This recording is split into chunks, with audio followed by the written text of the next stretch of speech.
માતાજી અને good morning guys. તો આપણે જો જાગી ગયા અને મમ્મી મુકેશ પથારી એ કરે એમનું કામ હું બે ગયો। તો રોજની જેમ નાહી ધોઈને જાય છે નીરજના ઘરે અને વરસાદ નથી આવી ગયા નીરજના ઘરે અને નીરજ ગયો છે બહાર। તો ત્યાં બેઠા બેઠા જોઈ છીએ એની રાહ એ આવે એની પછી જઈએ બહાર। તો આવી ગયો નીરજ ને કાલ રાતની ગાડી ભલેરી હતી ભરી લઈ ગાડી હવે જાય છે ત્યાં ગોડાઉન ખાલી કરવા।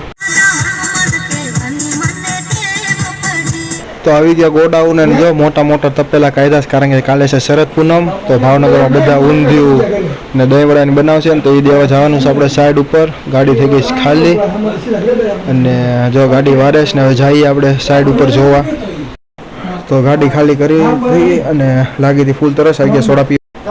તો 2000 માણસના તપેલા અને 2 પાણી ટીપડા ઉતારી દીધા આપણે ઘોઘા ચકા ઘોઘાવાળાને ન્યા તપેલા દઈને આવી ગયા। તો સીધા ઘરે ને બેઠા શાંતિથી નવરા।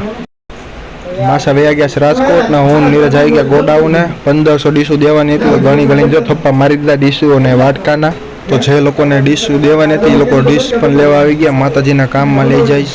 તો હું નીરજ નીકળી ગયા છીએ અત્યારે બીજી એક સાઈડ ઉપર ટેબલની મૂકવાનું તો તે આંટો મારવા અને વસ્તુ મેકવા। તો આ સાથે નિર્મલનગર અને નીરજની આવ્યા હતા પણ કાપડ મારવાનું બાકી હતું તો તે નીરજ મારે છે કાપડ ને ટેબલ પછી મઢવાના છે। તો એ સાઈડથી પૂરી કરીને જાય છે અત્યારે બીજી સાઈડ ઉપર। આ સાઈડ હતી આપણે ઘોઘા સર્કલ ખત્રીવાળા ત્યાં મંડપ નાખેલો હતો ખાલી ટેબલ જ મઢવાના હતા। તો નીરજ ખત્રીનું કામ પૂરા કરીને આવી ગયા સીધા ઘરે ને અત્યારે બેઠા બેઠા ખાઈ છીએ પાઇનેપલ। તો મળીએ કાલે નવા મિની બ્લોગ સાથે। જય માતાજી અને રાધે રાધે।